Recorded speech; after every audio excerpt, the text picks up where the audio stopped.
guys have.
l'avais dans la poche.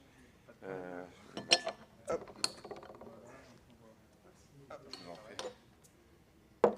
Et dites-nous le top quand est-ce qu'on peut commencer. C'est vous, hein, le... Mais on est en ligne, ça y est, on peut... Ouais, regardez, vous avez le... Vous avez la visioconf. Alors c'est parti. So good afternoon, everybody. Thank you very much for being here. As the president of the Human Technology Foundation, that's my pleasure to welcome you here to speak about impact of technologies. If you attended the previous days of this event, probably you heard two things as I heard them. First of all, S is as important as E in ESG, and unfortunately, we rediscover S all the time. So we have the feeling that we are so focused on environment that at some point we don't have in mind what happens in the society and what's the impact on the society. And unfortunately, in France, we had the yellow vest just as a wake-up call to know that if we focus on environment and if we don't take care about the people, unfortunately, it blocks everything. So that was the first point. And the second one was about, I would say, Paul Polmat said, less bad is still bad. So I would say not only being focused on the harms or negative impact on technologies or whatever, but also to try to see how we can benefit to the society. And those 2 points will be key for us during this presentation. But there's the third one, which was almost never mentioned. It's the impact of technology by itself, investing in technology. And we see that actually this is a very specific impact, which is not easy to tackle with, which is not easy to assess, just because technologies are changing very fast, because also the impact is also related to the way technology is used, to the use case, to the business model, and so on. And we see that actually currently KPIs are really missing. And so there's a kind of huge blind spot in most of ESG frameworks on the impact of investing in technology. And at the same time, tech is a large part of the portfolios. Tech is a big sector. Tech is a vector for growth. And so we try to address this issue. So with some of our partners, and today we will be happy to share the fruits of this research or this project. So we work with some partners I mentioned, and one of the proactive ones was La Banque Postale. And so I have the pleasure to introduce you Pierre-Alix Binet, Head of Institutional and Regulatory Affairs at La Banque Postale. The French Post Bank is a huge. The French Post is a huge group, and so you're part of the branch, which is the banking one. So probably, perhaps you can start to introducing the French Post Bank, and yeah. Yeah, thank you, Eric, for the invitation. So the Banque Postale is very French, but it's very young. We are only 16. It's a very young bank in a very old group, the French Post. And our business group are organized in three main areas: retail, banking, instruments, and asset management. But what is important to say today is that the ESG criteria, sustainable finance, is the core of our strategy. For example, we provide impact loan with a tied rate for extra financial performance of companies. We provide green loans for local public authority and business. We support solidarity finance, and we launch with our branch of asset management a lot of social products, and we don't want that anybody could be left out of the transition. It's very important in our strategy, and that's why we share a lot of the state of mind of the HTF, of the Human Technology Foundation, and that's why we are very glad to be a partner of this report. Thank you very much. So, as you've seen, there's a third guy, but he's only online. So, Victor de Salins, he's the project manager for this project, but unfortunately, he broke his thumb, and so he's just blocked in Paris. But we will have the opportunity to hear from him today. So, just a few words about our foundation. So, it's called Human Technology Foundation. It's based in Vaduz, Liechtenstein, but we have a branch here in Geneva, as we have also one in Paris and in other places like Montreal. And the purpose of the foundation is to contribute to the development of technologies for the common good, so impactful technologies. And we have a twofold mission, I would say. On one side, we are kind of think tank gathering all the stakeholders and experts from the private sector, regulators, academics, representatives of the civil society to tackle with some topics like inclusiveness, so how to turn technologies in a factor of social and economical inclusion, governance of tricky technologies like face recognition or digital identity. So those projects we work on with the World Economic Forum or with the Canadian government, and solidarity in the use of AI in insurance. So this is a project that we had with Ardian, Swiss Life, and other insurance companies. So just to, I would say, try to provide a reflection. And on the other side, we're also like expertise providers. So we don't only write reports, but we also design actionable frameworks and methodologies for the stakeholders for impact assessment. And this is what we will talk about today. So not only like having a reflection, but just trying to provide the tools for the people, so especially for the investors or for the companies, to make an assessment of the investment or to make a self-assessment of the use of technologies. And so, yeah, this is the goal. It was the goal of the project. So, Pierre-Alix, perhaps to start with the first question, there are a lot of taxonomies, there are a lot of frameworks and so on. Actually, what's currently missing? Why did you join? So you said we have common values, but practically speaking, what did you discover in this project, or what for you is something like a takeaway? Yes, the particularity of new technology is the speed the speed with which they come from a concept to a mature and broad-based status. And that's a very important point, because we observe that our traditional ESG assessment model have a lot of difficulty to track this company through their development from startup to big tech. And because we want to invest in tech, in the tech sector, but we don't have the good model to invest, this framework had the objective to address this issue, and we were very interested to collaborate. Another motivation maybe, we see today that the tech's very low score are very present in the pillar of analysis of investments, and for us it was very useful to have tools not only to strengthen the investors' analysis, but also to better support entrepreneurs in tech. So that's why we were very glad to contribute to this work. Very, very good. And actually, we're speaking about impacts. What are they? I mean, just a few examples. Impact, what do you mean? Yeah, we said the impact of the technology. Or I don't know, that can be a question for Victor.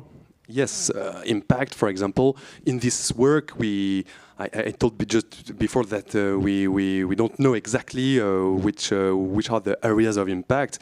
What we did, we focused, all the experts focused on three technologies: artificial intelligence, blockchain, social media, and all the experts did a benchmark of 8 areas of impact. For the positive impact, it was around the SDG, so you know the SDG. But for what is important is the negative risk and impact, and for that it's about, for example, the 8 are like being well-being and health. For example, the environment impact. For example, also the legal risk, etc., etc. So we specified in this framework 8 areas of negative impact. Victor, a few words. Yeah, can you hear me now? Very good. So yeah, Eric, you mentioned the fact that there are already many ESG frameworks and tools. And our goal was really not to create a new redundant framework, but something very specific that would fill the blind spot that we identified with our partners on the impact of technologies. So the first working group of this project was really about working with experts of responsible finance to analyze the current frameworks and tools in ESG and see how they apply to technology. So the main conclusion was that tech is really a blind spot of the current ESG frameworks. Then we focus on analyzing the limitations and the drawbacks of those on technology. We identify many, and I invite you to read the report for an exhaustive list. But the two main points is that technology, the current ESG frameworks tend to focus on the operations of a company, while the impact of technology mostly goes through their products. For example, if you take social networks, their impacts are mostly on their users and how the users use the product, the social network, and not on the way the company operates. So that's the first thing. The second thing is that most frameworks rely on a restricted definition of technology. Technology as a sector, mostly softwares. But with technologies such as AI or data, the line of what is tech and not tech is really blurred. It's not only technology there. A good example of this is Amazon. Is Amazon a retail company or a tech company? A large part of this revenue coming from web services, it could be both. Another example is large companies in traditional sectors like energy, for example. They invest a lot of money into AI and data analysis, which carries a lot of tech risks. So they're not tech companies, but analyzing the risks carried by tech is really important also for them. So there are examples of two analyses that we made and that justified the need for a new brick that could be plugged into the existing tools, and that's what we wanted with this new framework. Really something that is flexible enough to be plugged into the existing tools and is not redundant with what already exists. Yeah, very interesting. So yeah, there's really a need to plug something additional. So just before we show the framework, a few words about our other partners, perhaps, Victor? Yes, I can show. He didn't lie. He had trouble at his hand. Yeah. He's struggling to use the computer. So a quick snapshot of the partners involved in the project. So on your left, you have the financial sponsors of the project. So La Banque Postale, obviously, but also Amundi, Royal Bank of Canada, EY Canada, and the Vatican Bank. So those are the partners that finance the project and were mostly involved. Then many experts from different backgrounds participated in the different working groups. So this is a year and a half project. Partners from financial institutions like BPI France, Ecovadis, Arkea, or Partech for the VC world. And also experts on the tech impacts aspects and issues participating in the different working groups. So from the academic world and international universities, but also NGOs, regulators like the CNIL, which is the data privacy regulator in France, or consulting consulting experts from the private world. And so, as I was saying, the project had different steps. The first one was to analyze the existing landscape of ESG tools and the limitations on tech. Then we, as Pierre-Alex mentioned, we analyzed the impacts of 3 technologies: AI, social networks, and blockchain. And we mapped all their externalities, all the impacts, whether they are positive or negative. And this helped us a lot in the third phase, which was building the framework. So we summarized all the KPIs revealed by the first modules, and we built a structure of analysis, which we're going to see in a few minutes. Then from this framework, we created a web interface, a prototype to apply it to certain investment. We tested this tool and the framework to refine it. We published the report last July, and currently we are working with partners to improve the framework, diffuse it as much as possible, and develop it for new use case. Thank you very much. Yeah, we have a lot of music, but it seems it comes from the other room, so we cannot. It's okay. Yeah, we cannot do anything. Sorry for the inconvenience. So perhaps now you can show us the framework by itself. Victor, I think the floor is yours for that. So you can follow two sessions at the same time. Saves time. The framework is really three things. First, it's an exhaustive structure of analysis, mapping the different impacts of technologies. Then it's a flexible methodology to apply this structure of analysis to a particular investment or to a portfolio. And finally, it's KPI and resources to go further into the analysis and refine it.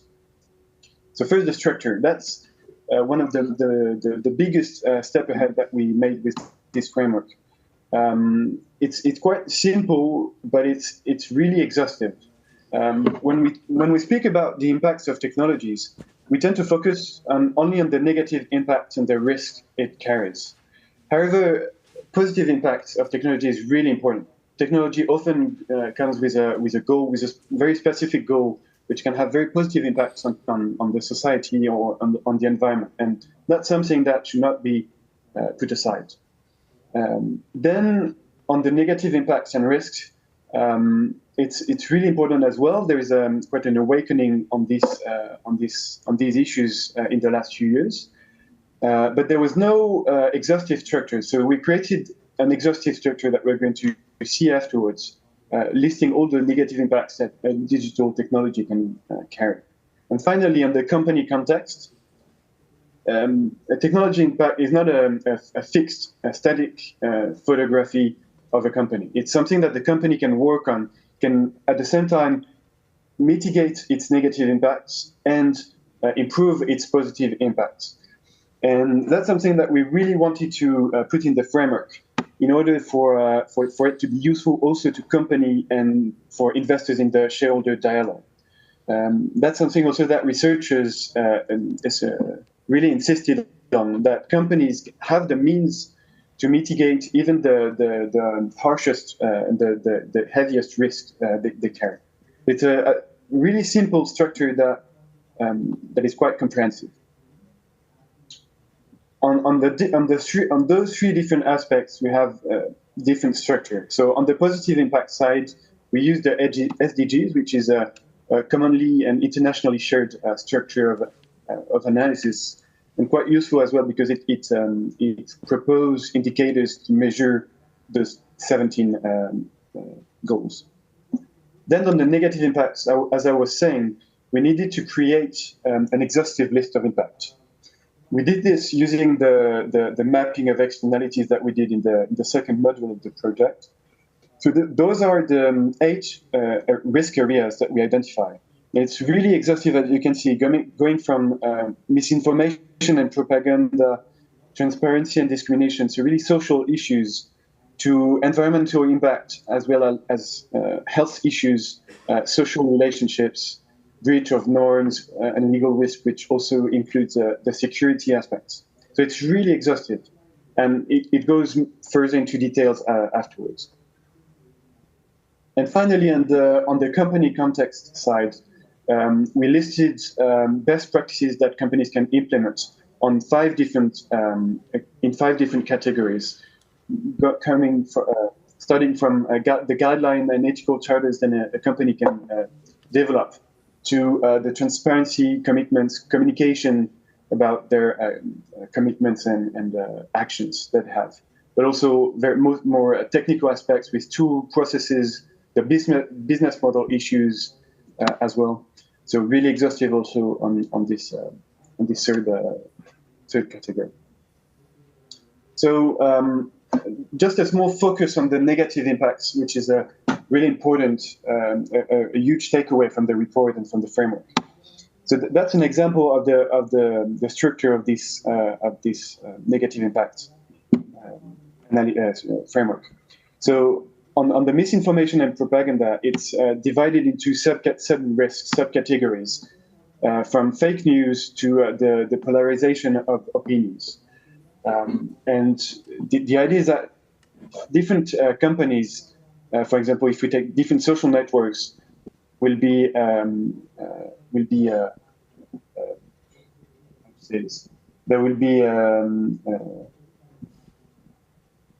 they will have different grades, different scores on those different sub-risks. And finally, for each sub-risk, we say which technologies are affected, which KPIs should be used to assess the level of risk, and we give other information. So that's the exhaustive structure that we created, and that helps measure and analyze the impacts of digital technology. But to implement it, we needed a methodology to help investors use this structure. And so we created this methodology, which is really flexible because it enables the investor at the same time to analyze the technology in a few minutes, to have an idea of what are the high-level contributions and risks carried by this technology.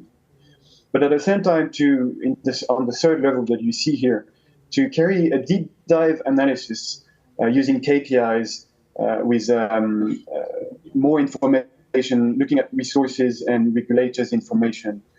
And really our idea was to give this flexibility of having an assessment in a few minutes or in hours to have a deep dive. And finally, the information, the KPIs and resources available. So there are 5 tabs. So first, the description, then which technologies should be considered for this very particular specific risk. Assessment criteria and KPIs, and I'm going to give examples. Example of controversies and resources to use to go into further detail. For example, on misinformation and propaganda, to take again this example, social media, these are just a few examples. Social messaging apps are really concerned by this risk, but also for AI recommendation algorithm and chatbots, for example. But if we take TikTok and LinkedIn and Microsoft Teams, which are all social networks, we see that we need to refine the analysis because they carry different risks of risk, different level. They have different level of risks of misinformation, and that's where we can use those criteria to help measure and assess the different risks between those technologies. For example, between TikTok and Microsoft Teams, you will have different type of content on the media, different type of users. The nature of the media is different because it's video and text, so it's different. And the requirements to join the networks are different. And so all those criteria help you measure and assess the level of risk. And finally, the information that we give on controversies and the different resources, the books and reports you can read to refine the analysis. So that's on the framework. To apply this framework, especially for VCs and venture capitalists, on a particular investment, we created a web interface that they already use. Some of our partners, VC partners, are currently using it on their investment to measure the risk level of the investment. So I'm going to quickly show you how it works. It's quite simple. So it's a prototype. We're still improving it and finishing the last steps, but just to give you a quick idea of how it works. So, connected retrieving the different assessment that I have made, and opening this one. So the first level of analysis is identifying the high-level contributions. So on the SDGs of a particular investment. For example, if you take LinkedIn, its main source of revenue is helping people find jobs. So it could be on economic growth and you can add comments here and have more information here. Then once this step is done, I've identified the main areas, broad areas of contributions. I do the same thing for the risks. What are the main risks, the main areas of risk carried by LinkedIn? So I can have more information here again and leave some comments. So for LinkedIn, it will be mainly about discrimination and inequalities of access to jobs, but also misinformation as it is a social network and the environmental aspect. So once this first level is done, I have a quick summary of the information that I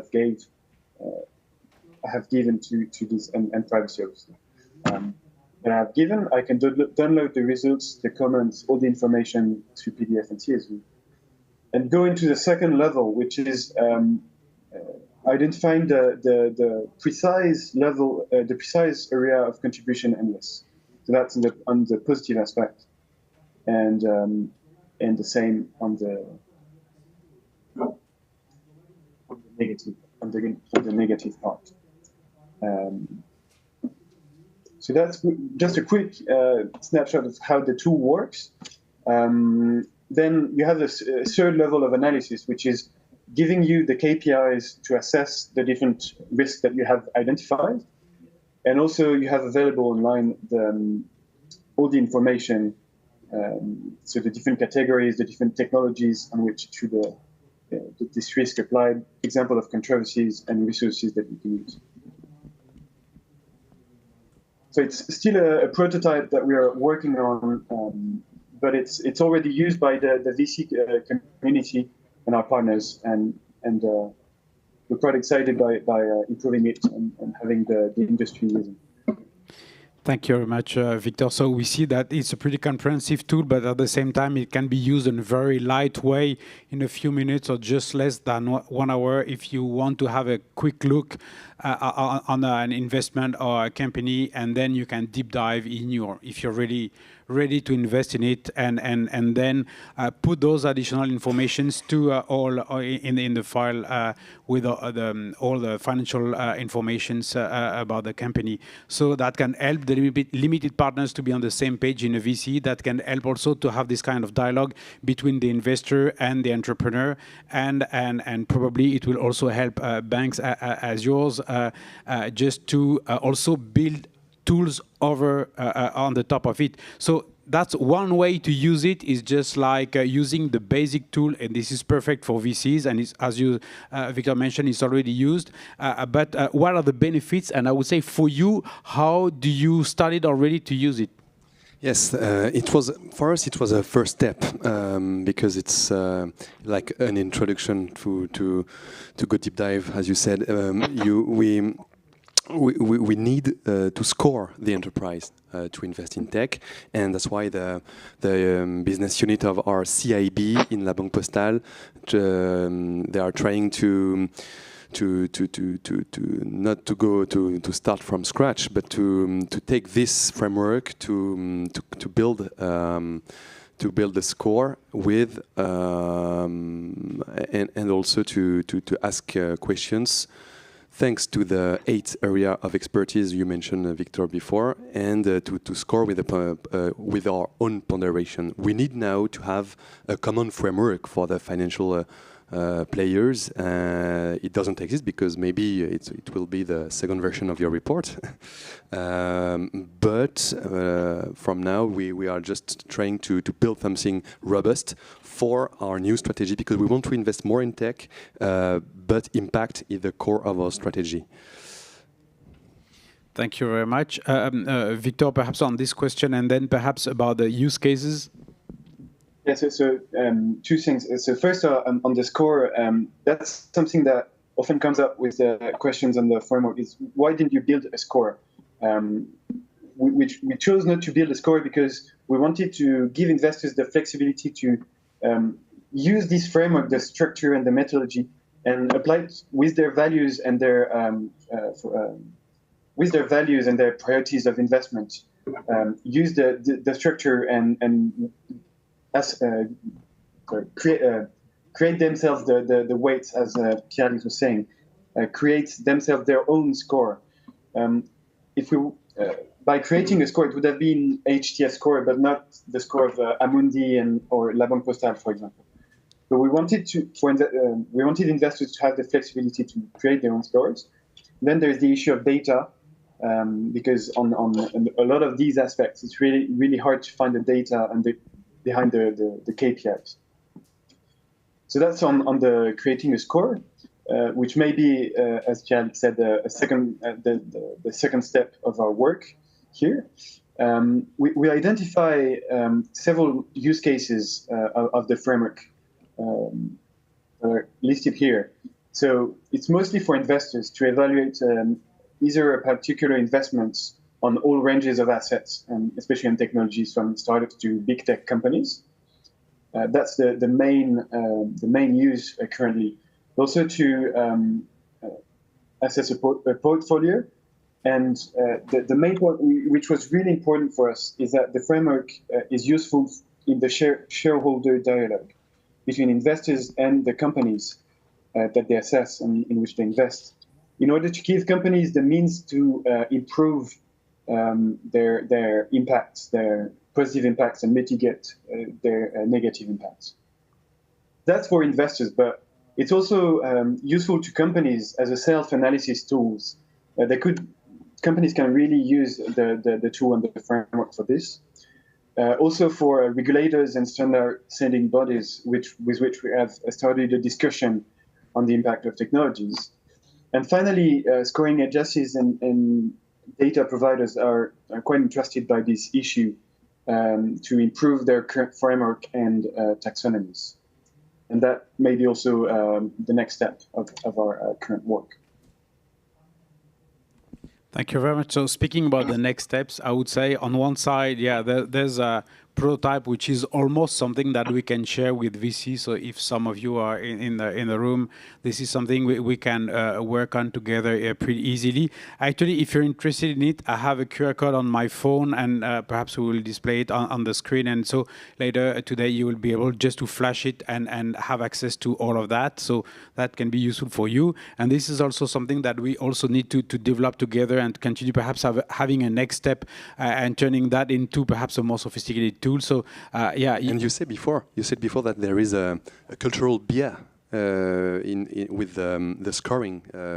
It's because we for us it's important to have a score and to develop this tool.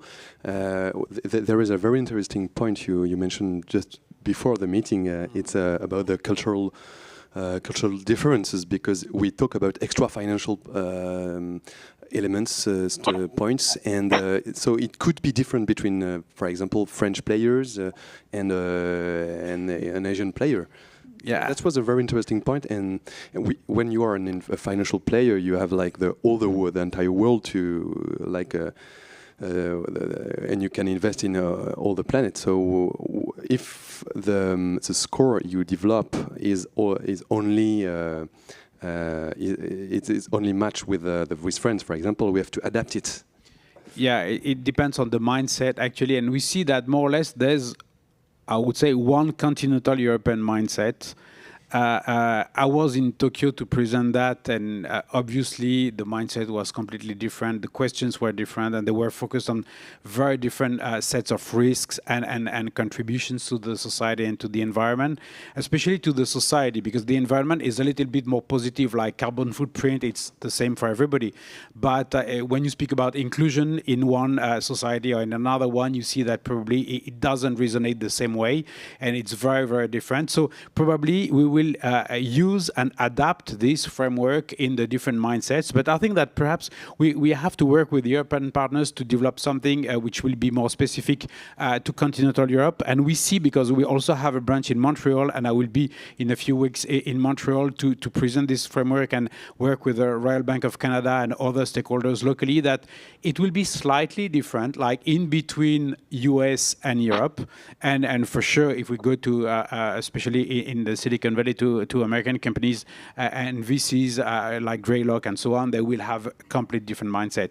But at least, the point for me, and it was like the last line of the use cases presented by Victor, is that it's a tool helping investors to do their job properly. That's a tool for impact assessment for companies, so they know if they have like fragilities or difficulties and so on. But that's also a way for us in Europe to try to push forward our mindset, because I think we have a set of values we would like to share, and we're on a time, and Emmanuel Faber on stage spoke about that during the second day. It's just like he is at the head of a body having to set the norms and the standards for everybody, and probably if we want to be part of the creation of those standards, we need to start to use this kind of tool, not specifically this one, but this kind of tool, and to be in this process just so at some point we can show that our values can be turned in something actionable, and this thing which is actionable, this framework is useful and helps to select, I would say at the same time, impactful and financially profitable investments. So that's a way for us to, I would say, to wait a little bit in the international conversation. Otherwise, I'm afraid that some players providing perhaps more means and being more willing to be at the forefront will push their own sets of values at the forefront, and at some point, those values will come to Europe, and we will after a few years or decades, probably we will apply them because they will be the common ones. So I think that that's part of what we can do.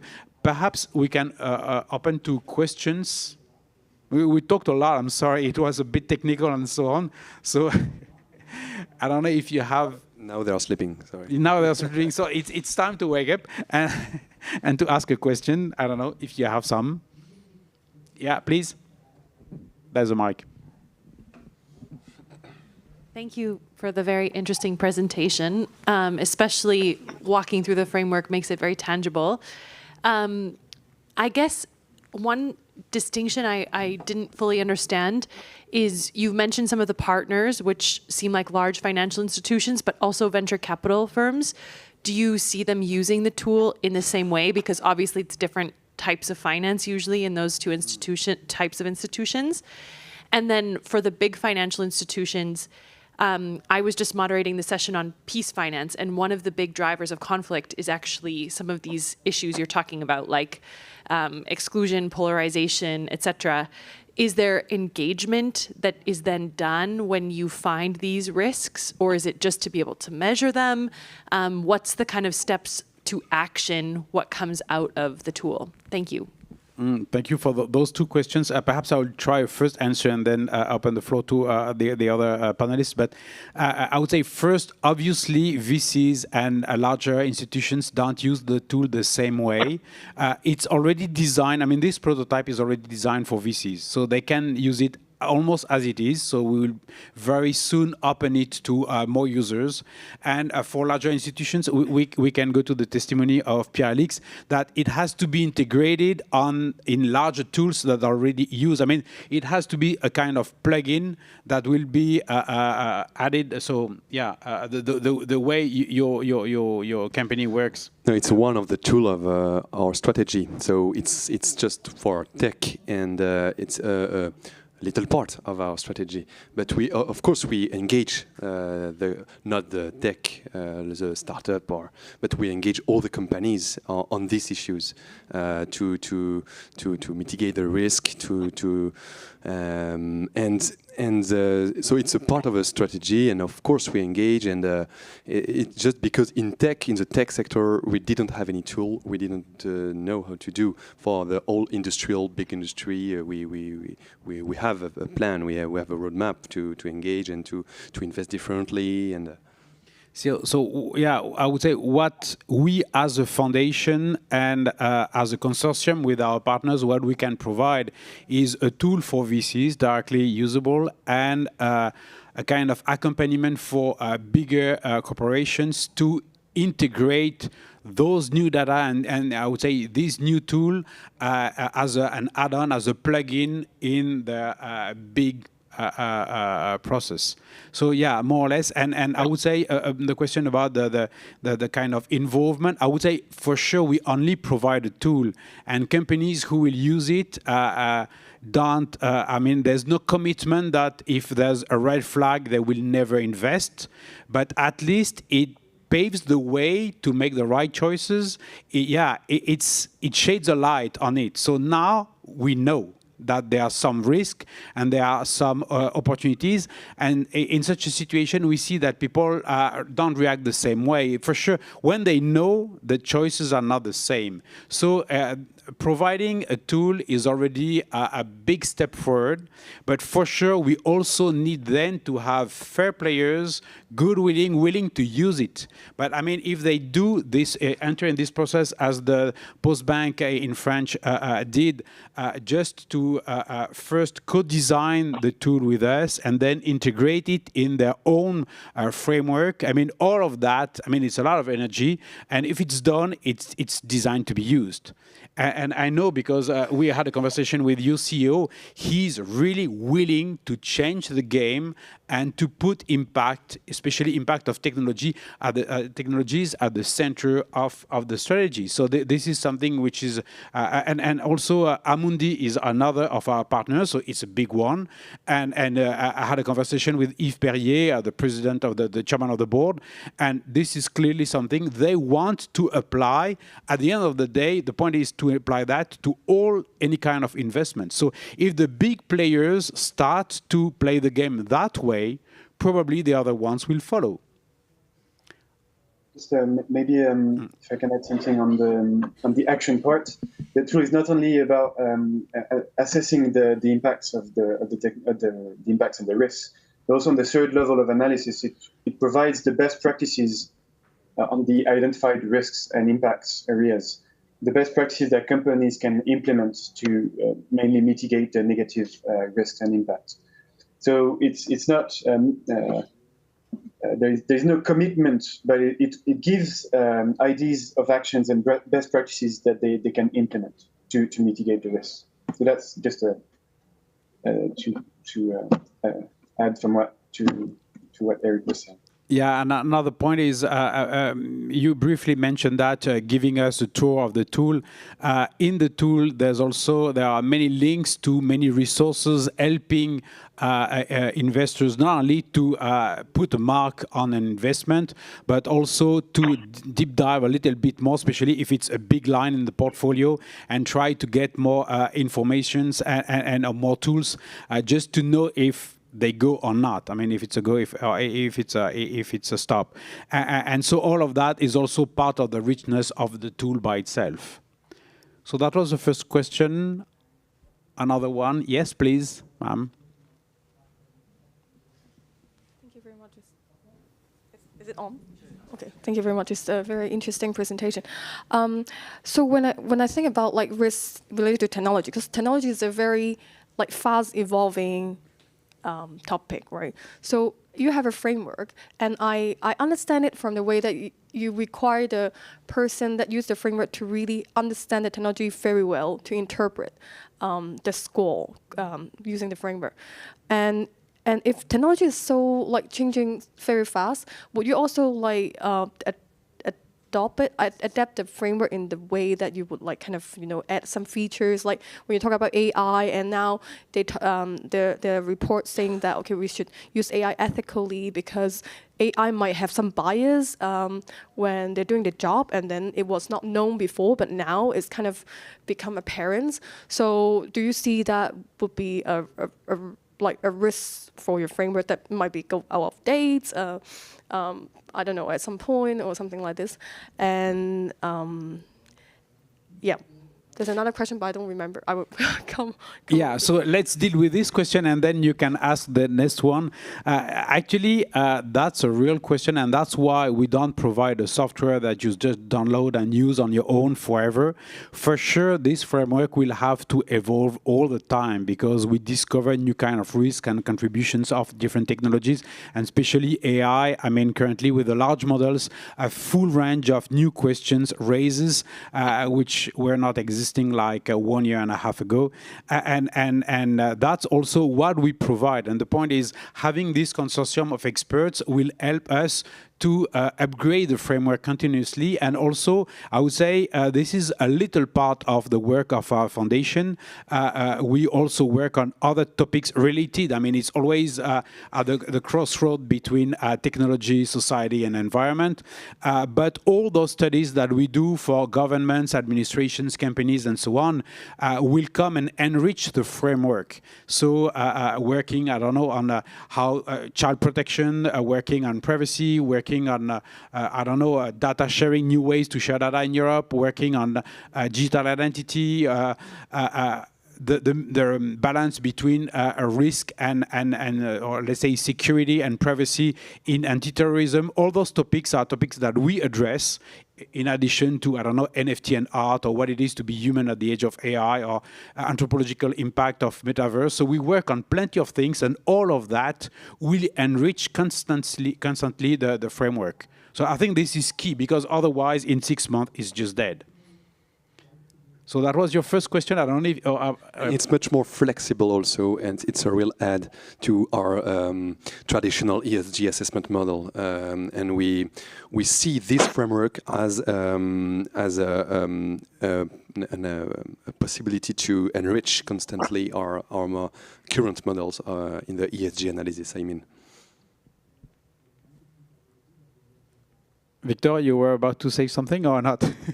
Yeah, I think the high-level structure will stay mostly the same, because it's really exhaustive, comprehensive, and we tested it on a lot of different technologies, and it's working really well.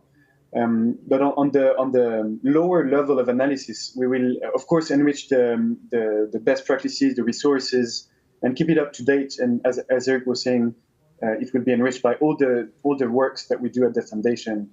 And all the working groups we have with researchers, we will make sure to stay on the state of the art on these issues. Thank you very much. And you had another question, so yeah, if it came back to your mind. Yeah, it came back to my mind. It's about the dual use of technology, because technology itself is quite a neutral. Like technology is always neutral. It depends on how you use it. And you mentioned that your framework is really focusing on the product and not so much on the operation. But do you see that, like for example, like AI, you can use it in a very positive way, but you can also use it as a negative way, like maybe for surveillance purposes, or like for government to. I mean, if it's a company that owned by the totalitarian states, they may use that to kind of analyze the citizens and etc. And how do you see this risk of a technology that can be very beneficial to the society, but also very detrimental? Do you address it in your framework, or is it like out of scope? Or have you ever like thought of this problem too? Just curious. I mean, yeah, the fact that the technology, I'm not sure if it's neutral, but at least it can be used in a good or bad way. probably this is something that we address in the framework. Just take an example, face recognition. I mean, we have two different ways to use it for authentication, like to unlock my phone, or for identification, like identifying people in the crowd and so on. And those two ways, even if the basic algorithm is the same, it will not, I mean, the settings will not be the same and the data will not be the same. But I would say this same technology will open two different sets of questions. And the point in this framework is not to judge AI or face recognition because it's meaningless. It's just to address the questions related to one specific use of face recognition. And that's why we are the crossroads. I mean, things start to be tricky when a technology meets a public through a service or a product. That's where things are, I think, putting together. And that's where we work. So it includes the technology by itself, but also the use case, so the kind of feature or service or product that you design, but also the business model which is related. So for example, I mean, social network, one of the big questions about the social network is the business model. It's not the fact that a platform gathers people and helps to share posts and comments and pictures and videos. No, the point is just that behind it's the economy of attention. Everything is focused on ads. And for that, they need to crunch your data. And for that, they need to profile you and so on. So the business model twisted something that could have been completely different in a different way. I mean, just imagine like Facebook, but just need to pay and they don't collect any kind of data. I mean, it would be a very different model. So the point is just to try to put all those elements in the reflection, because if you're an investor, you don't only invest in the technology, you invest in a company, and this company has a purpose as I mean, they have a plan. They want to use the technology in a specific way, and time to time, it's not a go or stop, like I will invest or I will not invest. It can be I go if. Like if you choose, you decide to change this or that point, if you twist your business model a little bit, then it starts to be beneficial for the society or it has a better environmental impact, and then I go. Otherwise, I don't. And I think that ethics, it's by design, so all of that has to be taken in consideration very early stage. So even for the early stage investors, this is pretty key. But ethics is also dynamic, so things have to change step by step. So there's also a way, and this tool is also designed to be a kind of guideline for the conversation, as Victor mentioned, between the investor and the entrepreneur, to help to change and to, I would say, improve the business model and to improve the use of technology and the use case. And so that's also a way to use it. I mean, more and more, this is a testimony from Partech, so a large VC clearly focused on technology in France. And they say now entrepreneurs don't come only to get money. They also come to get a kind of accompaniment from people who are much more experienced than them. Because that's the best way to start a company and to flourish, and not at some point just to be killed because there will be a big scandal like a Dieselgate or whatever. So actually, a lot of entrepreneurs are now looking for that, and this is the kind of tool that could help to have this conversation and to get this improvement. Yes, no, but just in few words, we need a score from this framework to assess the use of the technology, not to assess the technology in itself. So we need to have a ponderation of to answer to some questions thanks to this framework, and to have a score at the end. But it's for to assess the use of the technology. So yeah, do you have other questions?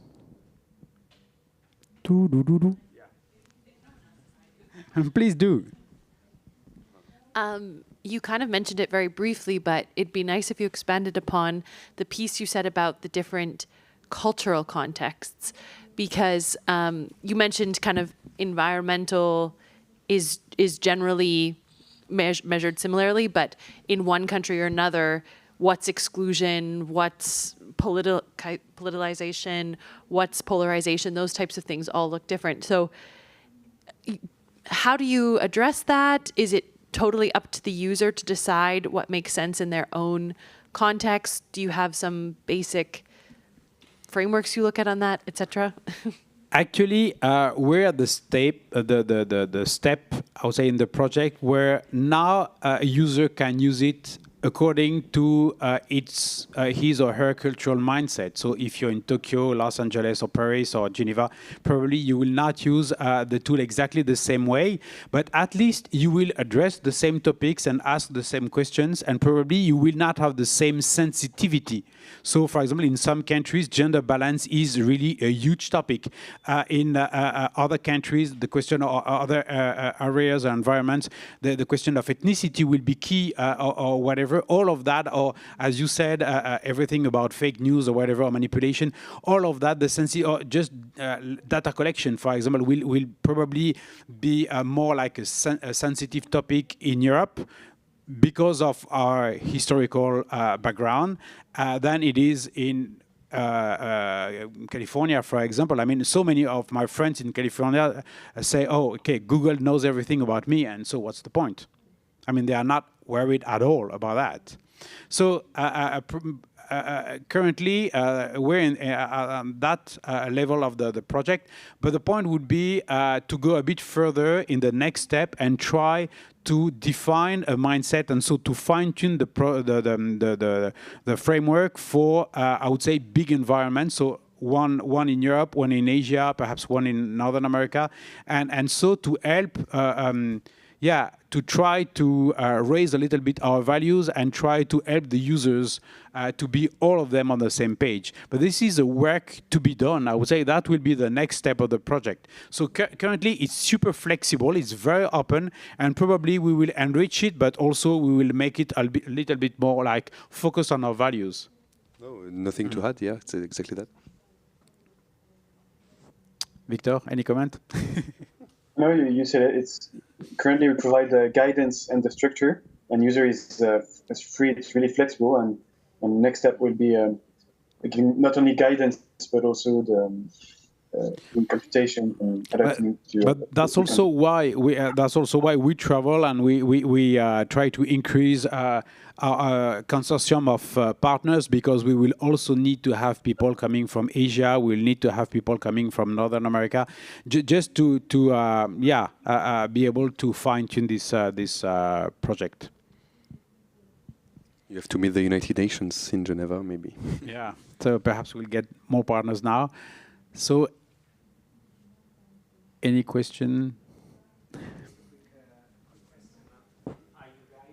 Oh, there's a mic for people who are online.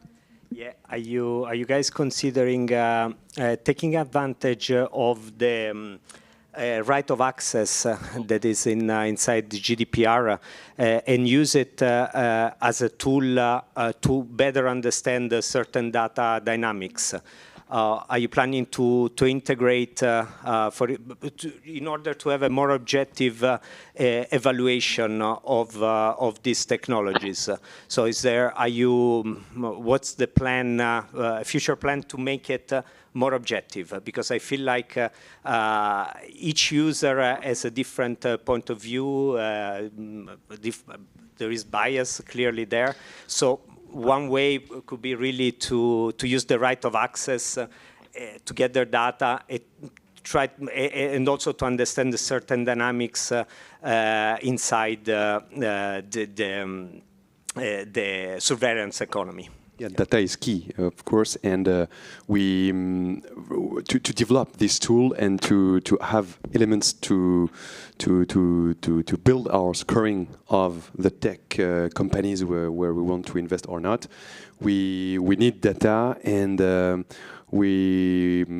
is a real lack of data, as you know. So we're waiting for the regulations, CSRD, for example, in Europe, to have more data, more elements from the small enterprise and all the companies to build strategies. So the data is key, and also we didn't have any tool to have this data before today. So we need a scoring to invest. We need to have this data to enrich this scoring and. But what about if users ask their data? I mean, they have the right. So that's probably one way. And you, for example, could visualize it in a way that people really understand certain dynamics. For example, in advertisement in the digital world, that could be one way. Just to have some objective elements. I'm just. Yeah, that's a real. Victor, you wanted to add something? Yeah, that's an interesting idea. I think that the first step in terms of data will be to gather more general data about the company. That would be the first step, existing data on the company. And then we might go into those more detailed data through the users. But I think that's a second step afterwards to refine the score that would be that we would have that could really create in the coming months. Yeah, that's also why our tool is directly usable by VCs, because they can directly be in a conversation with entrepreneurs, and so they can get all the data from the company. It's very, for public companies, for example, it's much more complex because you need to get the data. And I would say up to now, we didn't even know which kind of data was needed. Now we start to know because we have the framework. Now we need to know how we can get the data. So your suggestion is interesting, but I think at some point we will need to figure out, working with our partners, where we can get the data to make this model usable for any kind of companies. I mean, yeah, to be. But we have legal framework coming. So CSRD, for example, the CSRD regulation, it will happen in 2024 in Europe, in the European Union. So we will have, like, thanks to their extra financial reporting, new kind of data for the small enterprise. It will be in 2026. So it's not now, of course, but it will come very soon. So now it's in the relations we have with the customers. So we ask some elements, some data. And for all the other kind of organizations, we are waiting for a more robust framework for extra financial data. Yeah. Did we answer to your question? Or? Thank you very much. So, yeah, I think you need to give back the microphone. Another question, or we can wrap up. Yeah, please do. If you have the time, I would love to. Yeah, I want to just build on this data question. Today in another session, they were talking about this kind of standardization that's happening.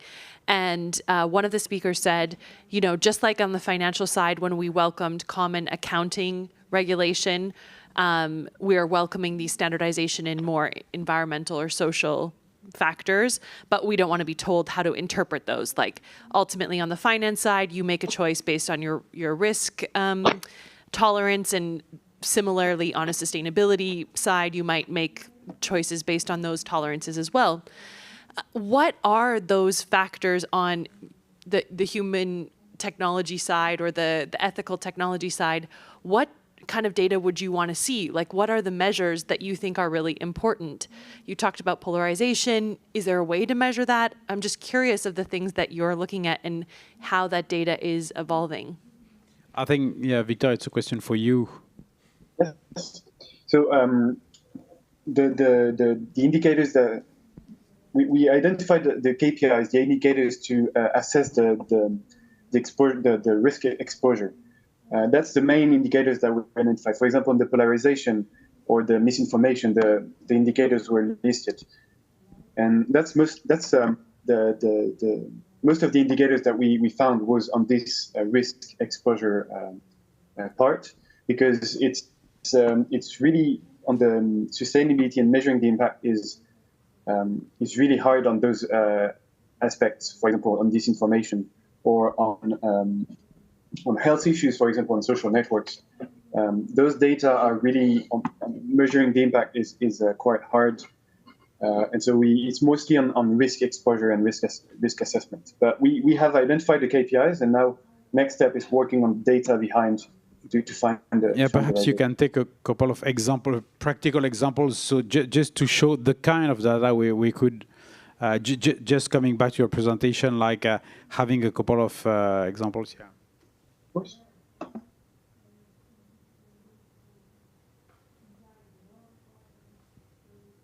So to measure the risk exposure, the main element is first to start with it's what is the technology, what is basic element on the technology, whether it's an algorithm or for blockchains or what type of social media. And then you have KPIs. So those are just examples, of course.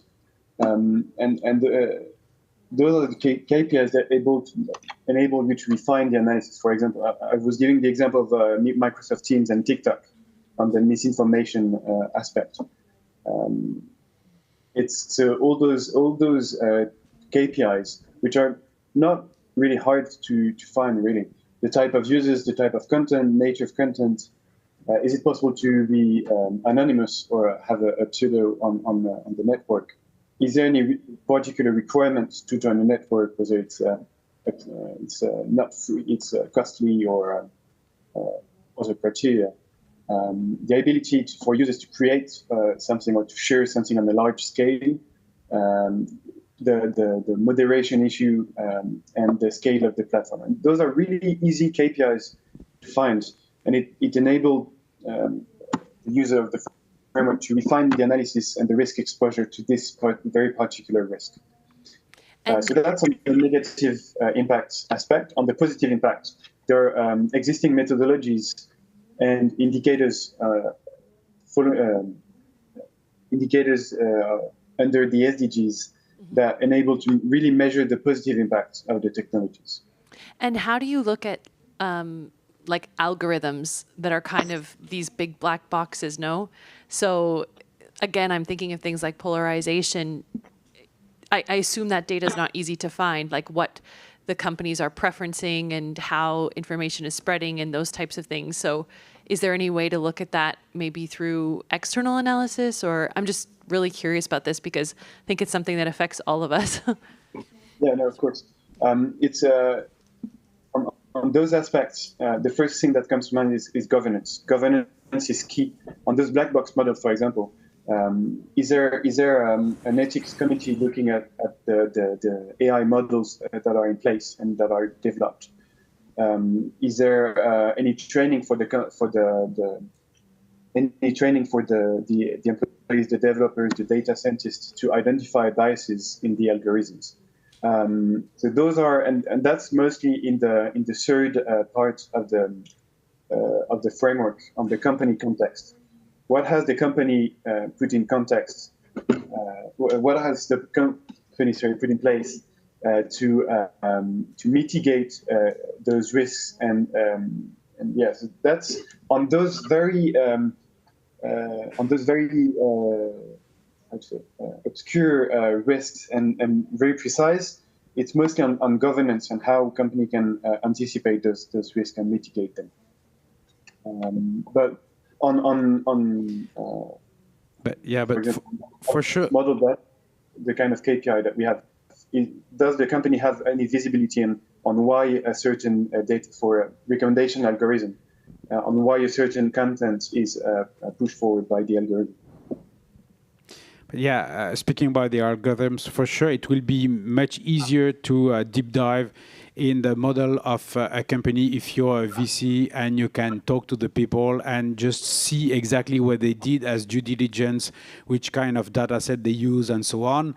But if you just address the question of, is Meta fair in the way they use, or Google fair in the way they use their algorithms, it's almost impossible to know. So I would say, for sure, unfortunately, there will be like still some blind spots about this, except if at some point those large companies accept to have a kind of auditing of the algorithms and so on.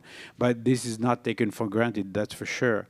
But at least I would say for venture capitalism, it's easier now to know which kind of question to ask and to check all the due diligences. That's already a big step forward. It doesn't do all the job, unfortunately, but it does part of it. So that's where we are currently. Maybe just to add two things. It's not blind, but it's more that we use proxies to identify those risks. And the proxies, for example, on algorithm is does the firm have any auditing of their algorithm in place, whether it's internal or external? That's a proxy to measure the risk exposure and the impact they may have. That's a proxy, and we're trying to refine the proxy to make it as more precise as possible, accurate as possible. And the second point is that we work with companies to help them put in place this AI, for example, AI takes governance, or analyze particular technologies and algorithms with them. We have a methodology for this that we implement in companies. And we use this expertise and those experiences that we have to refine the framework and the indicators that we can use. So that's the second point. Okay, it seems we're going to the end of this session. I'm sure she has other questions. But, what I would say is what we can do, if you're interested in the project, you can flash the QR code and so access to the at least a part of the platform and give us our details and so on, so we can stay in touch. So that's perhaps the Oh yeah, please do. So that would be our final question.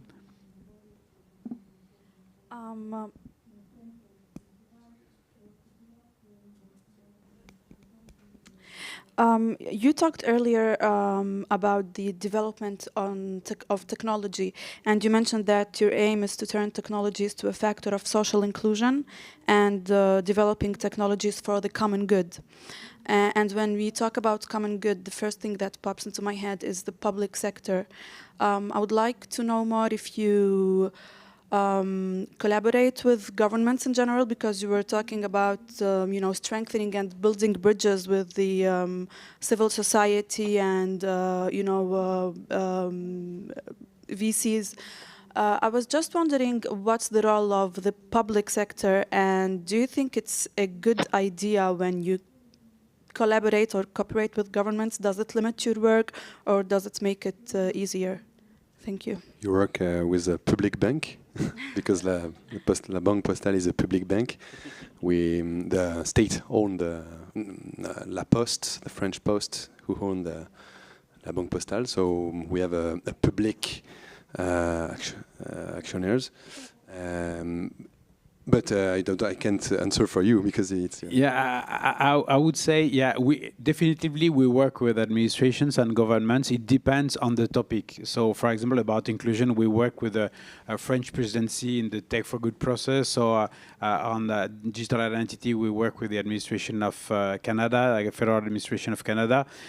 For this topic, which is related to investment, what we got from the public sector is that this is something that has to be taken in charge and in consideration by the investors, by themselves first.